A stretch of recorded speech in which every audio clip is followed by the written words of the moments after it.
इस analysis series के इस सेशन में आज हम लोग समझेंगे कि रिसेंटली जो निफ्टी का आज हमको क्लोज मिला है जो कि चार्ट पर 23,601 का है और एडजस्टमेंट प्राइस 23,591 है। तो कल के लिए कौन कौन से लेवल्स हमारे लिए ज़रूरी होंगे और कौन से ट्रेड प्लान के साथ अगर हम ट्रेड करेंगे तो उसका हमको बेनिफिट मिलेगा। दो चीज़ें अब बहुत आराम से समझिए। पहली चीज़ ये कि इस पुल बैक को देखकर बाइंग मत समझ लीजिएगा कि ये कोई बाइंग हो गई। हाँ, प्राइस ने अपने डे हाई के पास कंसोलिडेशन ज़रूर किया है, लेकिन ये कोई बाइंग का बिहेवियर नहीं है। बाइंग का बिहेवियर तो है, कंसोलिडेशन को हम बाइंग का बिहेवियर कहते तो हैं, लेकिन जब प्राइस को हम बिगर टाइम फ्रेम पर एनालाइज करने के बाद लोअर टाइम फ्रेम पर आते हैं, तो जैसा प्राइस बिगर टाइम फ्रेम पर हमको दिखता है उसके अकॉर्डिंग ही हमारे ट्रेड प्लान होंगे। ठीक है। अभी रिसेंटली कल के दिन मैंने आपको दो चीज़ें बताई थी कि हम लॉन्ग की पोजीशन तभी एग्जीक्यूट करेंगे जब मार्केट ये दो swing high consecutive swing high एक बार में ब्रेक करेगा। इसके बाद ही कुछ बायर साइड हम सोच सकते हैं, इसके पहले नहीं। तो मार्केट ओपन होता है, पहले 1 घंटे में ही एक 45 मिनट में ही एक गेन ले लेता है और उसके बाद 10 बजे से लेकर क्लोजिंग के टाइम तक एक फ्लैट रेंज का कंसोलिडेशन चलता है, ये रेंज का। ठीक है। अब किसी भी रेंज का कंसोलिडेशन एक्यूमुलेशन माना जाता है कि प्राइस एक्यूमुलेट हो रहा है। ठीक है। लेकिन ये कंडीशन तब चेंज हो जाती है जब आप किसी बिगर टाइम फ्रेम की पिक्चर को नरेट कर रहे हो। ठीक है। जब आप किसी बिगर टाइम फ्रेम के किसी प्राइस एक्शन को देख रहे हैं और वहां से जब आप कनेक्ट कर पाए लोअर टाइम फ्रेम के सेटअप को, तो वो चीजें आपके लिए बहुत बेनिफिशियल होती हैं। कई लोग इस चीज को कभी समझते नहीं कि वो क्या करते हैं कि मल्टीपल टाइम फ्रेम एनालिसिस को ऐसे समझते हैं कि जो बिगर टाइम फ्रेम पे देखा, फिर उससे छोटे टाइम फ्रेम पे देखा, फिर उससे छोटे टाइम फ्रेम पे देखा, है ना। तो उसको वो सही तरीके से इंटरकनेक्ट नहीं कर पाते हैं। ठीक है। पहले प्राइस को समझिए। अभी रिसेंटली हम लोग एक हाई लगाकर 23,860 के हाई लगाकर एक पुल बैक लिया और पुल बैक लेने के बाद 23,457 आए। इस 23,870 से लेकर और ये 23,450 तक के डाउनफॉल में अगर आप गौर करें, हमको जहां भी मोमेंटम की शुरुआत हुई, जहां से भी डाउन साइड मोमेंटम मिला, वहां पे एक चीज बहुत कॉमन थी। क्या? कि प्राइस अपने लास्ट स्विंग लो जैसे ही प्राइस ब्रेक करता है, वहां से मोमेंटम तुरंत मिलता है। ठीक है। इसका मतलब है कि सेलर जो है वो डीप शॉर्ट पे है। डीप शॉर्ट का मतलब है कि जैसे ही उसको अपॉर्चुनिटी मिलेगा वो उसको अपॉर्चुनिटी को जरूर ग्रैब करेंगे। ठीक है। तो यहाँ पे आप गौर करें, प्राइस यहाँ से चल के गया, ये पुल बैक लिया, जैसे ही ये ब्रेक हुआ मोमेंटम। ठीक है। अब प्राइस ये जब तक स्विंग हाई रोके दो बार, प्राइस क्लोज किया तो इसको ब्रेक करके गैप अप, जैसे ही ये स्विंग लो पहला लगा मॉर्निंग का, जैसे ही ब्रेक हुआ मोमेंटम, ये स्विंग लो ब्रेक हुआ मोमेंटम, ये स्विंग लो ब्रेक हुआ मोमेंटम। तो आज के सेशन में प्राइस ने क्या किया, मॉर्निंग को जैसे ही गैप डाउन मिला तो थोड़ा सा मॉर्निंग के सेशन में प्राइस को हायर साइड मोमेंटम कराया और उसके बाद अपने जो भी स्विंग हाई लगे उनको सेव कर लिया। इससे क्या हुआ, इस डाउनफॉल से बच गए बायर्स।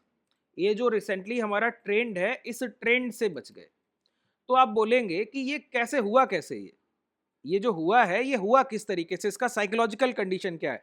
टेक्निकल को बाद में समझेंगे, पहले साइकोलॉजिकल कंडीशन समझ लीजिए कि प्राइस ने एक डाउनफॉल जो चल रहा था उसको रोकते हुए यहाँ पर ये कंसोलिडेशन कैसे किया। और कोई भी कंसोलिडेशन रेंज तो एक्यूमुलेशन रेंज होता है। इसके बाद मैं इसको डिस्ट्रीब्यूशन रेंज क्यों बोल रहा हूँ, अंटिल जब तक कि प्राइस इस स्विंग हाइस के ऊपर 1 2 3 4 ये जो स्विंग हाई है इनके अबव जब तक सस्टेन नहीं करेगा, 1 घंटे की आवरली क्लोजिंग नहीं करेगा और उसका प्रॉपर ब्रेकआउट वैलिडेशन नहीं करेगा, तब तक हम मान ही नहीं सकते कि इस प्राइस में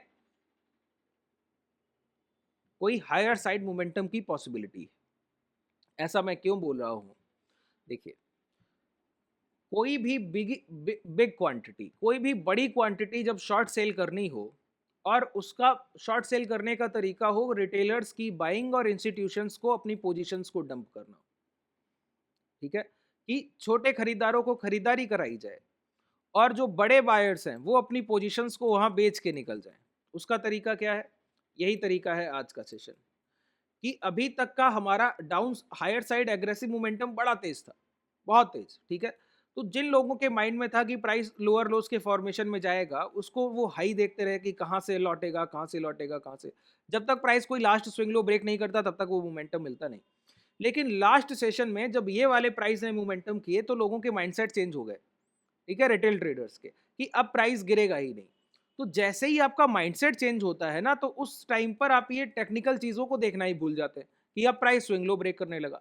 तो ये 23,863 से 500 तक जो प्राइस का 300 साढ़े 300-400 पॉइंट का डिक्लाइन है, इसको अब वही रिटेलर्स जो शॉर्ट सेलिंग की अपॉर्चुनिटी ढूंढ रहे थे, अब वही सोच रहे हैं कि डिस्काउंट मिल गया, प्राइस सस्ता हो गया। और इसी माइंडसेट का फायदा कौन उठाता है? Institutional seller. उसको क्या करना है, उसने मॉर्निंग को 40 मिनट में एक डिमांड लाया और प्राइस को हायर साइड पे खड़ा कर दिया। अब वो धीरे धीरे क्वांटिटी को बेचते जाएंगे और आपको खरीदारी कराते जाएंगे, आपके माइंडसेट को प्ले करते जाएंगे, और आप उनके सामने एक्यूमुलेशन की तरह बिहेव करेंगे। रिटेलर की बाइंग है, इंस्टीट्यूशनल एग्जिट है। रिटेलर्स की बाइंग है ये, और इंस्टीट्यूशनल से एग्जिट है, ठीक है। और इसका अगर कंफर्मेशन होता है, ये जो मैं आपको बता रहा हूं कंडीशन, इसका कंफर्मेशन होता है बिगर टाइम फ्रेम से। बड़े टाइम फ्रेम का क्या मतलब है सर? अगर मैं यहां से आपको ले चलूं आवरली टाइम फ्रेम पर, ये यहां पे आप गौर कीजिए, 1 2 3 4 5 5 ट्रेडिंग सेशन का गेन, प्राइस 22,600 के हाई ब्रेक करता है और मोमेंटम करते हुए 23,800, 22,600 और 23,800, 1200 पॉइंट का हायर डायरेक्शन मोमेंटम एक सिंगल डायरेक्शन में, बिना कोई डिप लिए हुए। वो भी हम उस प्राइस के पास पहुंच गए जहां से पिछली बार सप्लाई आई थी। देखिए 23,800 से गिरकर ही हम लोगों ने जो ये लो लगाए थे 22,000 के आसपास के। 1800 पॉइंट का जिस सेलर ने प्रीवियस सप्लाई दिया हो, आप उस रेंज में तब पहुंच रहे हैं जब आपका डिमांड एरिया है 22,300 से लेके 22,500। 1200 पॉइंट हायर साइड आपने मोमेंटम कर दिया, और आपके बाइंग रेंज क्या है? 23,300 से लेके 550 500 का रेंज, ठीक है। तो ये 1200 पॉइंट के अप ट्रेंड के बाद अब ये रेंज किसका है? ये सेलर्स रेंज है। सेलर्स रेंज के पास क्या होता है, जब भी कोई बड़ी क्वांटिटी को शॉर्ट सेल होना होता है ना, अगर आपको मैं बोलूं कि रिलायंस के 100 शेयर बेच दीजिए, आप आसानी से जाएंगे शॉर्ट कर देंगे। मैं बोलूं 1000, आप आसानी से बेच देंगे। मैं बोलता हूं अब 2 लाख शेयर रिलायंस के बेचिए जाके जाइए, अब दिक्कत आएगी ना, सामने इतना बायर तो चाहिए। इतनी बाइंग कहाँ से आएगी? अगर आप अचानक से शॉर्ट सेल करेंगे, प्राइस डिक्लाइन कर जाएगा, है ना। अगर आप बेचेंगे रिलायंस को 1290 पे, तो उसके ऑर्डर लगते लगते वो 1285 आ जाएगा। इतना शॉर्ट सेलिंग का पैनिक होगा, क्योंकि जितना आप सप्लाई दे रहे हैं, सामने से डिमांड तो उतना होना चाहिए ना, उतना लिक्विडिटी होना चाहिए। तो प्राइस को जब भी महंगा किया जाता है और किसी भी रेजिस्टेंस लाइन के पास लाया जाता है, एक अनटच्ड रेंज, जैसे कि ये अनटच्ड रेंज, और इसके पास प्राइस को लाया गया, तो प्राइस की पहली सप्लाई बहुत छोटी दी जाती है। छोटी सप्लाई का मतलब है कि अगर मैं मान लूं कि इंस्टीट्यूशंस को अपना 100% एग्जिट लेना है, जो कि वो लेते नहीं, 100% एग्जिट लेना है, तो वो पहली क्वांटिटी अपनी बेचेंगे 30% या 40%, ठीक है। और 30% क्वांटिटी बेचने के बाद एक जैसे ही प्राइस में डिप आएगा, तो स्विंग लो के पास इसी क्वांटिटी का 5-6% या 8% बाइंग करेंगे। उससे क्या होगा, प्राइस में एक उम्मीद, जो भी मैंने आपको बताया ना, रिटेलर्स ट्रैप होता है ये, इसी को रिटेलर्स ट्रैप बोलते हैं। आप देखिए प्रॉपर सेटअप बना है, inside candle, body, inside candle, उस कैंडल के लो ब्रेक और एक बॉडी साइज कैंडल का इंगल्फिंग। अभी लोअर टाइम फ्रेम पर 5, 10, 15 मिनट और 2 मिनट के टाइम फ्रेम पर इसी प्राइस के रिपीटेशन से लगातार प्राइस गिर रहा है। और छोटे टाइम फ्रेम के प्राइस एक्शन रिपीट होते हैं हायर टाइम फ्रेम पे, हायर टाइम फ्रेम के प्राइस एक्शन रिपीट होते हैं लोअर टाइम फ्रेम पे। ध्यान रखिएगा इस बात को, ठीक है। बिल्कुल हूबहू उसी तरीके का प्राइस एक्शन ये बना हुआ है। तो 100% क्वांटिटी जब शॉर्ट सेल करनी होती है, सामने पता है अचानक से इतने बड़े डिमांड, इतनी बड़ी खरीदारी करने वाले अचानक से कहां से मिलेंगे? क्योंकि एक्यूमुलेशन के लिए चाहिए मनी और टाइम। पैसा आएगा कहां? समय के साथ आएगा, धीरे धीरे खरीदारी होती है। शॉर्ट सेलिंग क्या, just one click and sell.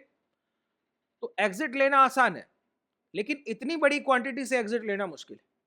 तो प्राइस जब भी इस तरीके का फॉर्मेशन करता है, किसी भी रेजिस्टेंस के पास से पहली डिप लेता है, तो वहां पर रिटेलर्स को बाइंग कराने के लिए दिखाया जाता है कि ये जो प्राइस था वो सस्ता हो गया, चीप हो गया, अब वो आप बाइंग कीजिए। तो आपके लिए एक कैंडल बनाई जाएगी, जैसे कि आज मॉर्निंग में ही 40-45 मिनट में प्राइस को पुल बैक करके 100 पॉइंट ऊपर खड़ा कर दिया निफ्टी में। अब आप वहां खरीदते रहिए और वो धीरे धीरे बेचते रहेंगे। जब वो अपनी ये पूरी 100% क्वांटिटी बेच लेंगे, जब तक नहीं बेच लेते तब तक ये कंटिन्यू चलेगा। कल के सेशन में भी हो सकता है प्राइस दोबारा मॉर्निंग को 100% का हायर साइड मोमेंटम लेके फिर कंसोलिडेशन करने लगे, है ना? तो ये रिपीटेटिव हो सकता है जब तक कि वो अपनी पूरी क्वांटिटी नहीं बेच लेंगे। जैसे ही उनका 80% के आसपास क्वांटिटी बिकेगा तब उनके लास्ट जो 20% ऑर्डर है वो क्या करते हैं, इसी जगह पर ये जितने प्राइस ये higher side body size candle बनेंगे इनको इंगल्फ करते हुए सिंगल कैंडल बनता है, सिंगल कैंडल। और उसके बाद प्राइस में डाउनवर्ड्स मोमेंटम की शुरुआत होती है, उसी के बाद डाउनवर्ड्स मोमेंटम की शुरुआत होती है। ठीक है, तो शॉर्ट साइड के लिए ये सारी चीजें हमको प्लान करनी होंगी। और ये हम कब तक करेंगे, अब वो रेंज समझ लीजिए।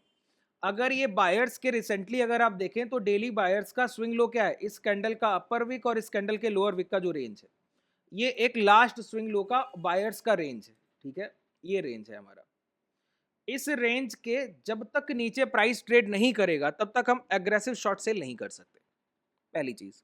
दूसरी चीज, प्राइस में अब कोई भी हायर साइड मोमेंटम आएगा वो आएगा इस बॉडी के अंदर की एंट्री के बाद। ये जो इस डोजी का बॉडी पार्ट है इसको प्राइस ब्रेक करे और ब्रेक करने के बाद इस वाली रेंज में सस्टेन करे। ये जो अपर विक की रेंज है जो कि 23,760 से लेकर और ये रेंज बनता है 23,860।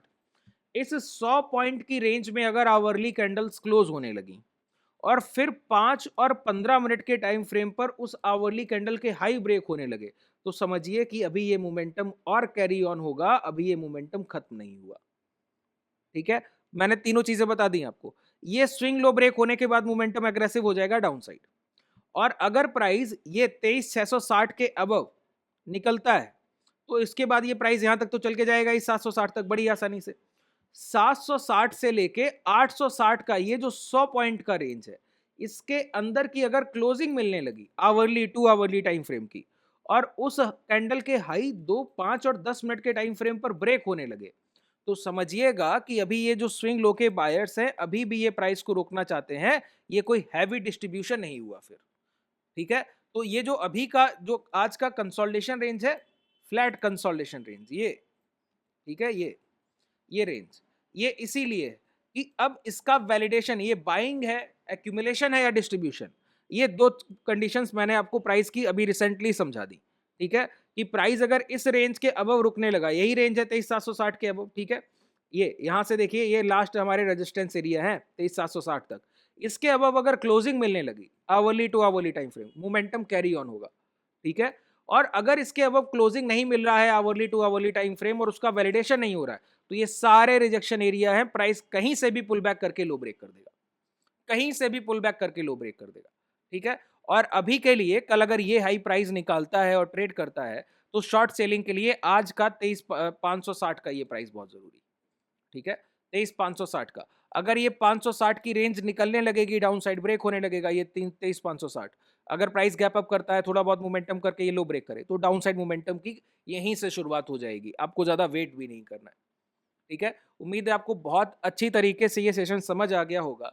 मैंने बहुत इत्मीनान से, तसल्ली से आपको चीज़ें समझाई हैं। इन्हीं चीज़ों को लाइव मार्केट में इम्प्लीमेंट कीजिए। आप बहुत अच्छे से पिछले सेशंस के एनालिसिस को देख रहे हैं और उसको लाइव मार्केट में यूज़ भी अच्छे से कर पा रहे हैं, इसीलिए इस सीरीज़ को मैं कंटिन्यू कर रहा हूँ। अगर आप इसको अप्रिशिएट करना चाहें तो फीडबैक के लिए आपका कमेंट सेक्शन ओपन है, पॉजिटिव या नेगेटिव आप जो भी सोचते हैं बिल्कुल खुले दिमाग से लिख सकते हैं। ठीक है, और उसके बाद अगर कुछ कोई टॉपिक आपको सीखना है जैसे कि फिबोनाची रिट्रेसमेंट हो गया, आरएसआई की और सेशन चाहिए तो उसके लिए भी कमेंट सेक्शन में आप अपने कमेंट्स मेंशन कर सकते हैं। जिस भी टॉपिक के लिए हाईएस्ट कमेंट आएगा उसको मैं आगे जाकर जरूर आपके लिए एक सीरीज लेकर आऊंगा। अगर आप हमसे जुड़ना चाहें तो डिस्क्रिप्शन में आपके पास कॉन्टैक्ट डिटेल और टेलीग्राम व्हाट्सएप कम्युनिटी का लिंक और एप्लीकेशन का लिंक मेंशन है जिसको आप डाउनलोड कर सकते हैं। ये जो मैं डीमेट यूज कर रहा हूँ ये धन का डीमेट है, इसका लिंक भी आपको डिस्क्रिप्शन में मिल जाएगा। शुभ रात्रि, धन्यवाद।